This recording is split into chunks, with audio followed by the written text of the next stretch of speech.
Are we on? Not yet. Oh, okay. We can start whenever. Yeah. Ready to start? Yeah. All right. How you doing? It's me, John Matos, and I'm here with Town Supervisor of Babylon, Rich Schaffer. Thanks for having me, John. Oh, it's my pleasure. He wanted to talk to me today about ego and how ego is the enemy. So I'll let you take the floor real quick. Well, I wanted to talk to you about that because I know you brought it up in one of your former podcasts that I was watching. With a sheik, right? With a sheik, right. And we all know a sheik is probably the most humble 100%. person. And if your viewers go back and take a look at a sheik, I think it was about an hour and a half long. I watched the whole thing, one, because I think a lot of a sheik as a person and as a fighter. But also I thought it was interesting that you brought that up, because if there's any guy who I could say doesn't have an ego, it's a sheik. Although he's human, everyone's got an ego. Just a matter of if you figure out how to use that ego in a positive fashion and don't let that ego eat you up. So I promote a book called Ego is the Enemy. It's by a guy named Ryan Holiday. And if you Google him or take a look at some of his stuff, he does a lot of the same type of podcasts that you do, talking to individuals about their personal experiences, talking about how they've had situations where their ego has taken over and has kind of caused them to make bad decisions, not make the right decision. You've ever heard your mother or father say to you, don't make a decision when you're emotional? Yeah, 100%. And they've always said, kind of cool off before you make a decision if you're in an emotional state. Well, that's sort of like what Ryan Holiday promotes, and his book Ego is the Enemy is all about famous people who've lost everything, whether they be in business, politics, sports, music, because they allowed their ego to help them make bad decisions. And so that's why I was really interested when you brought that up and started talking to a sheik about that.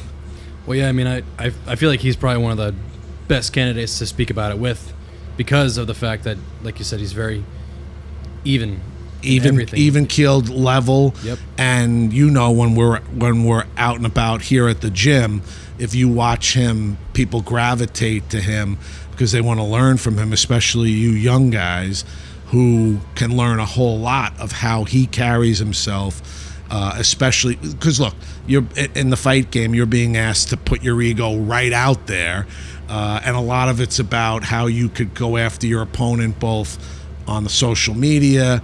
A lot of shit talk and a lot of shit talk and stuff that goes back and forth. And then, of course, when you get into the octagon, it's all about who's got the better ability, who can put himself out there. And you have to back up the talk. You got to back up the talk. And a lot of times guys don't know how to back up the talk. And then they end up, not only do they end up losing the fight, which it may be monumental to them at that given moment, but a lot more happens to them because it affects their psyche, and it could either cause them to not want to get back in there or to spiral out of control. And in their personal life, which is the most important thing, could cause a whole bunch of issues if they don't know where to go and what to do. A lot of kids in here, and I guess I'm sort of like the father in here. A lot of kids in 100%. A lot of kids in here come in with a dream and a goal, and yet they don't have any balance to what they want to do in their life. And so what I try and do is at least get them to focus on never give up your dreams or what you want to try and accomplish, but also create the balance so that you're not left where not everybody's going to be a Conor McGregor or any of the top champions. And I don't know a lot of young fighters who are going to make a career and be able to support a family on this.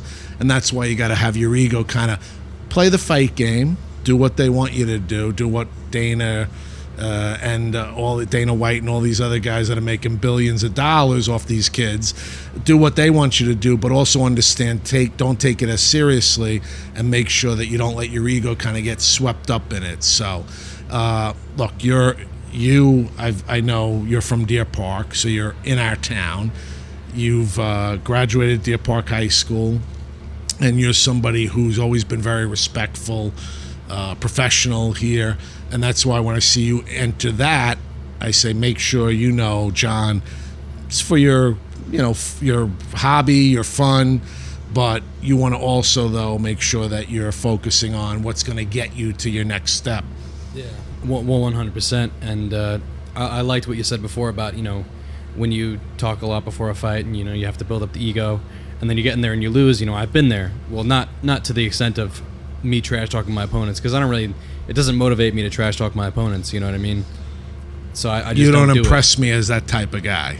No, I mean I think I'm really good verbally. If I do get into a verbal altercation, usually I will come out on the other end winning. Right, but I don't think you're gonna. I don't think you're the guy, right, who's gonna go out there and just do it for the show.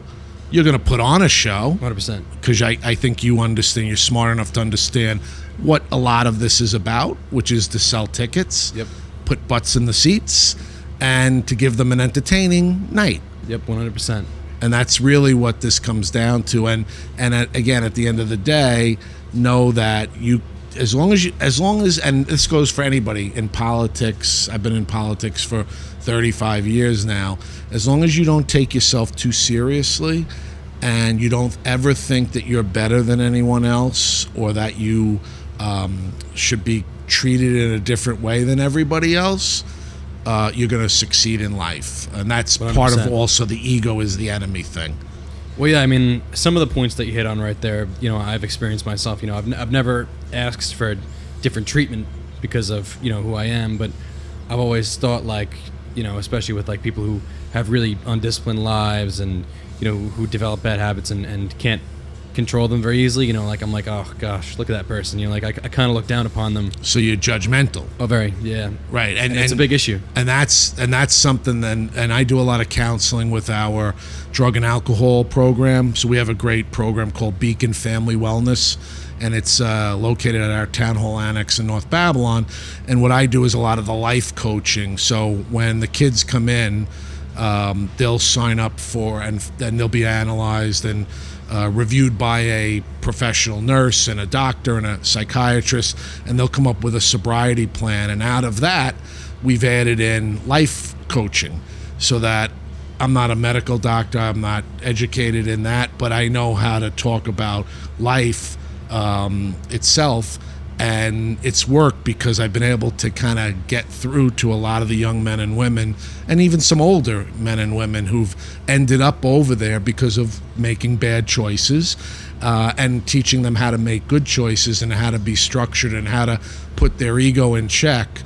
I give them a phrase, and all the kids that I've worked with now know it, where I say, your way sucks. Your way of running your life sucks. You didn't listen to your parents, you didn't listen to your grandparents, your brothers and sisters, and you thought you knew all the answers because you were, on top of the world. And well, now look at where you are.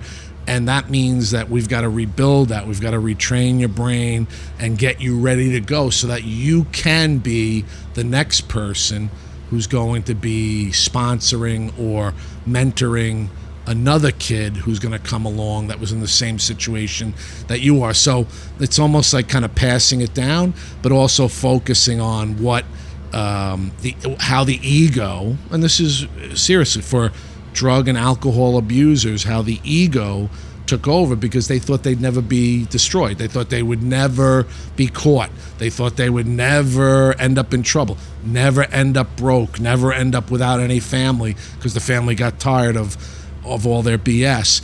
And we don't want people living like that, because when we have people living like that amongst us, it just causes our community to be brought down as a whole. And that's why I've focused a lot now. I figured I'd spend my time doing some productive things, and that is the life coaching of trying to repair their lives, get them back in order, and now that they can be a contributor to our local town.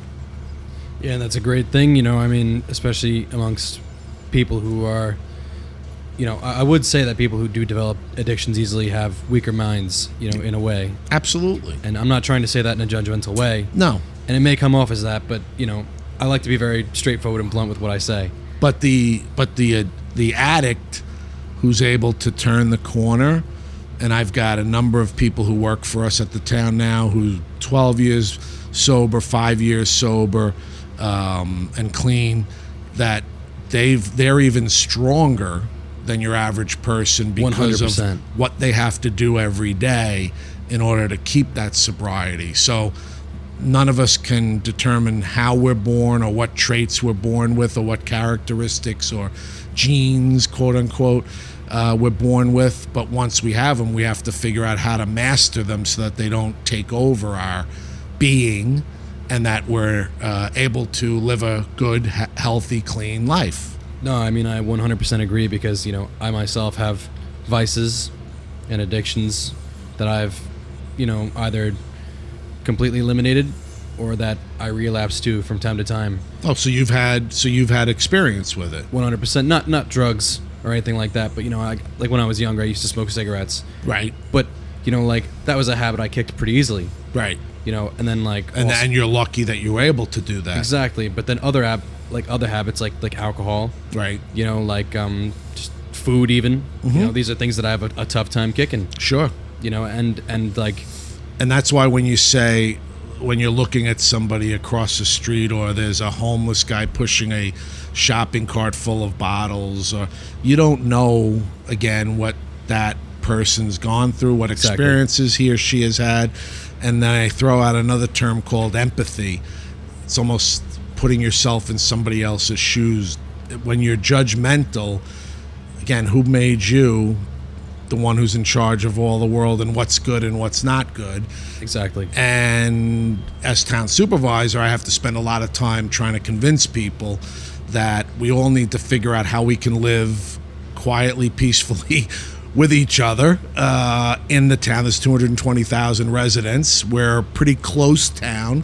Very close town. We're not living up in, Lloyd Harbor or the Hamptons. The Hamptons, right? I mean, we're on, 100 by 100, 60 by 100. 1 acre plots. What you can maximum. You can see your neighbor, your neighbor's barbecue going on. Exactly, yeah. So, and so that's why I tell people, we all got to figure out how to live peacefully together. And again, it's not about, being a nosy body, or it's just about, again, trying to respect everybody, because the way you do things, people may be looking at you saying, well, what's that all about? And that's one place where I think my ego actually kind of helps me, is because, when I was very young, anywhere from probably elementary school age to the end of high school, maybe even the start of college, I used to let things get to me a lot, like words, when people would and say what things. People were saying. Exactly. Right. But now, the way that I've developed and,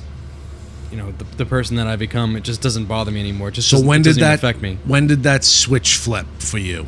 College. I was. So you lived through junior high and high school with that kind of worry and anxiety. Oh yeah, I mean, I've always, And how did that manifest itself with you? Just, self-loathing. Right. Definitely, for sure. It would definitely affect my relationships. Did you put on weight? Did you? I did, and then I actually took off weight. So I dated a girl in high school when I was in 10th grade, and we were both a little overweight. Right. And I was.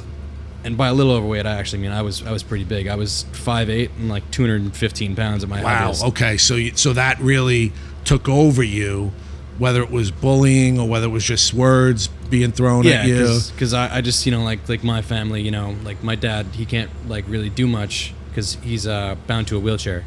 Oh, okay. So he's got has had medical issues. He has medical issues, and so as a young man, I didn't really look up to him. So I always looked to my mom, and I'm a big believer in the yin and yang. So the male and the female, and when you get mostly the female, you do become a very emotional person. Right. That's why kids with single moms, you see a lot of emotional issues. Yeah, without a dad in the picture or a male figure in the picture. Exactly, and I think you need both. And although I did have both, it obviously there are some caveats. Right.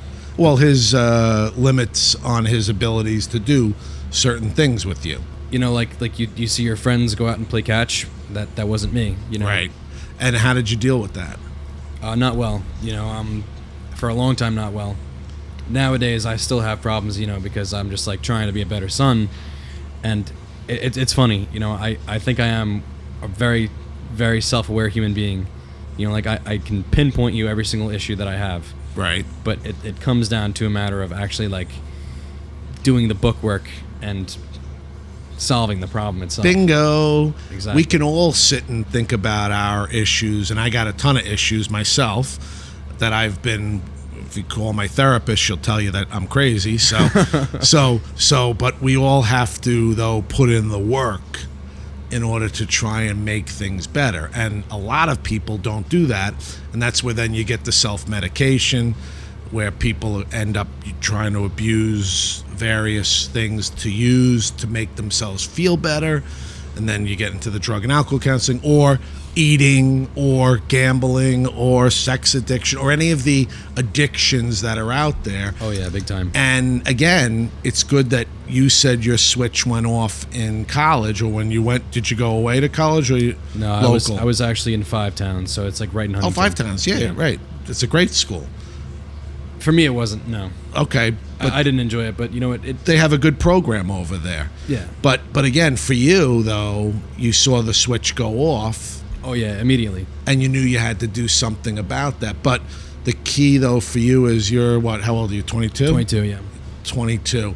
So you're fresh off of all those things that happened to you in middle school, high school, and your family situation. So, for example, my family, my father left when I was 10, never heard from him again until I signed his death certificate in probably about 6 or 7 years ago. My mother was an alcoholic, so I grew up in that situation. She killed someone in a drunk driving accident when I was 14. I was the oldest in the house, so I kind of absorbed a lot of the bad stuff that was going on there. Imagine. And it took me years. In fact, it's still there's issues that come up, but it took me years to kind of master how to respond to that. And it was like my brain was in a major car accident because he left, so that caused us to have the house foreclosed on. Sheriff put all of our stuff out at the curb, made fun of in school, all that. She was an alcoholic. She was not really good in terms of dealing with the house situation.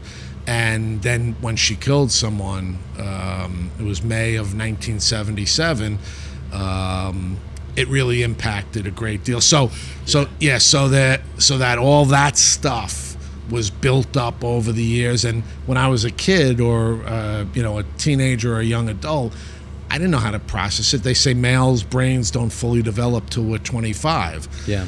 And so I had to deal with all of that through my 20s, and there was times when I was abusing alcohol and saw myself going down the wrong path. And one day in May of 92, I said, I'm done.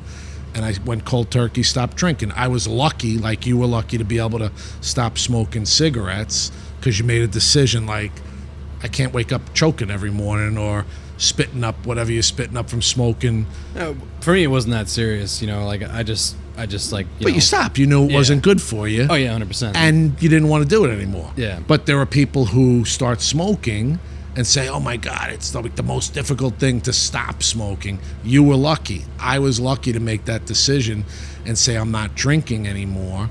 And not that I'm out telling everyone they shouldn't drink, but I'm all about balance and how to come up with balance in your life, and how to not abuse things and use them as replacements to deal with whatever issues you got. So whatever issues you got, I would say you have work to do, like you just said, identifying them. You're not afraid to identify them, and you know them. Yeah. But you got to do something about it. 100%. And I'm sure this is part of what you do. It can be, because like I did therapy when I was like 16 for like 3 months, and it was a big waste of time for me. You know what I mean? Because and why was it a waste of time? So, because I'll tell you what a good therapist should be doing, but I'll hear from 100%. Yeah. So I was just going there and I was explaining my problems, and then I truly believe that there's a human intuition to want to be right. All the time, and that's a big problem with me and my ego as well. But so yes, it is. Oh, it's huge. Yep. And so every single time my therapist would tell me like, "Oh, stop! No, you're not this, you're not that," because I would project like all these idiotic things onto her, and then the more that she would tell me that I'm not, I'd be like, wait, but in my head I am, so I want to be right. Mm-hmm. And so I would literally just argue the point until it became a core belief, that I'm, not worth it for whatever, Mm-hmm. that I'm fat, that I'm this, that I'm that, like this whole slew of issues that I was running into. Mm-hmm. But like, it just didn't make a difference. And in fact, it actually made it worse because I just constantly wanted to be right. And Right. I constantly wanted to just like explain, dude, you're crazy. I'm a fucking piece of shit. And it became part of your character. Yeah. So the good therapist, and I don't know who this person is, but one of the things that benefited me when I've gone to, and I've had two different therapists, one who retired and then this other woman who saved my life back in 2015 from a lot of issues that I had manifesting themselves in my brain. Margie Sugarman is her name. She's terrific. In fact, she tells me she's putting my name on her sign out front because I send so many people over to her. And I've sent people from here, the gym, to her who have benefited from her work of getting ready for fights. But in terms of you, one of the good things therapy is 10% in the room, sitting talking to the therapist, 90% outside. 1,000,000%. You use the word doing the work or the phrase doing the work before, and that's what has to happen. So if the therapist is good, the therapist is going to use that 10% of the time that he or she's got the attention of the person, of the patient, to give you the tools that you need to do the other 90% of the work. So it's a matter of figuring out, okay, what's John's issues, and John will tell what's John's issues or what's Rich's issues.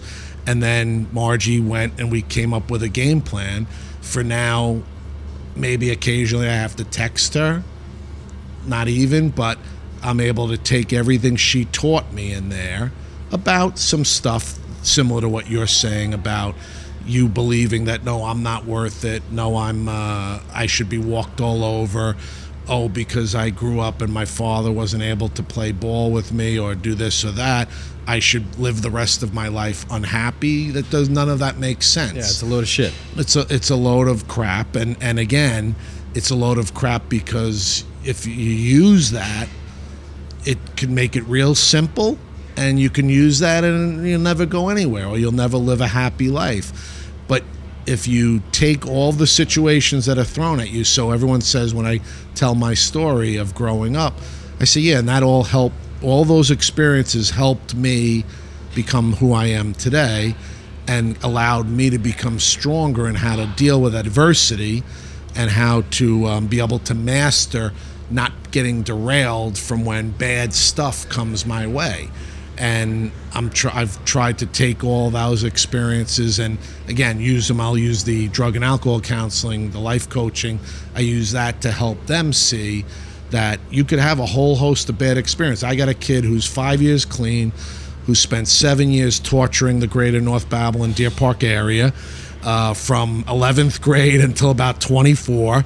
And he came home back from his 9th trip to inpatient rehab, and something clicked. Like you said, something clicked for you.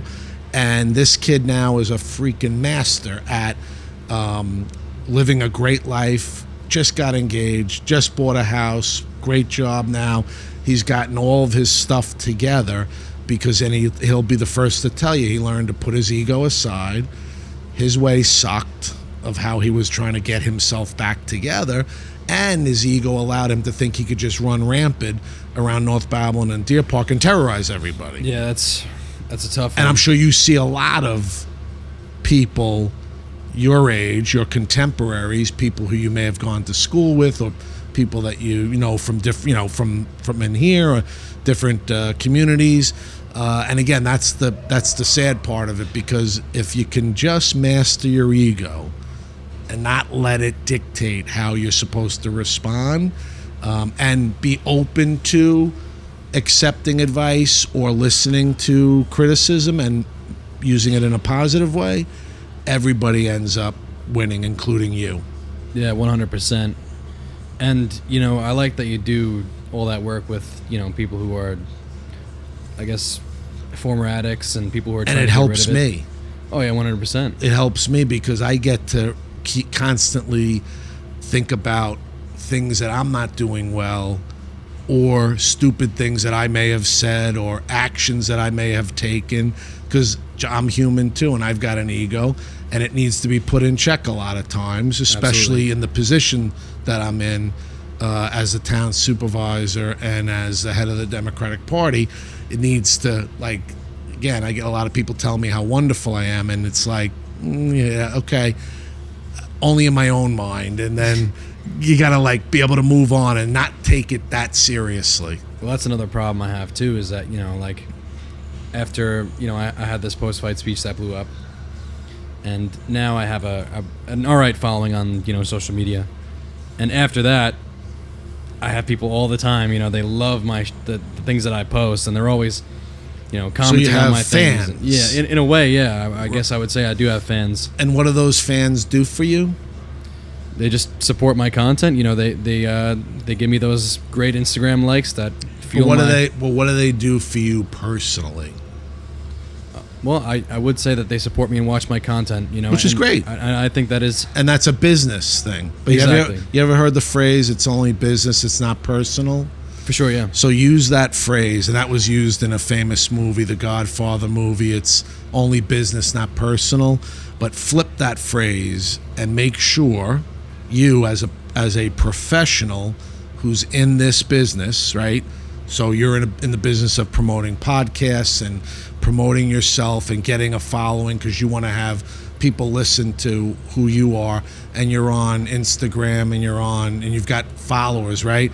Make sure you understand, because I could look on my Facebook and say, oh, I have 8,000 followers. Yeah, okay, but do I know most of them? No. And personally, for you, John Matos, want to make sure that you live a good personal life, 100%. and that it's not just based on who your followers are and who your what they call fans are on that. So make sure, because a lot of times, and this is where when you read Ego is the Enemy, there's a couple of celebrities in there who will talk about finally realizing that, again, a lot of this is business, and that's the way they made their money, but they were pretty lonely at the end of it, because even though they had all these fans, it was a lot of just kind of superficial stuff. And so that's what I talk to a lot of the guys around here too about, is to make sure, because again, I could say, oh, I have all these fans as a local elected official, and again, at the end of the day, not that that's a bad thing, but it's also not going to be the thing that gets me through personally. Yeah. And you want to make sure that you got your little kind of cadre of people that you can rely on, who will give you the right advice. They won't just say, oh, John, you're wonderful, I saw your last podcast, or I saw your last fight, or I saw this. No, you want to have the people around you who are going to say, yeah, John, that was stupid. or John, could you maybe like clean it up a little bit, or maybe talk about some other things beside yourself? You want people to be able to say to you, and you accept it, because I have people around me who said, Rich, what did you say that for? It's dumb. Or why did you take that position on something? You're an old dinosaur. Wake up. It's a different era right now. Yeah. And I have to be able to take that, like, what?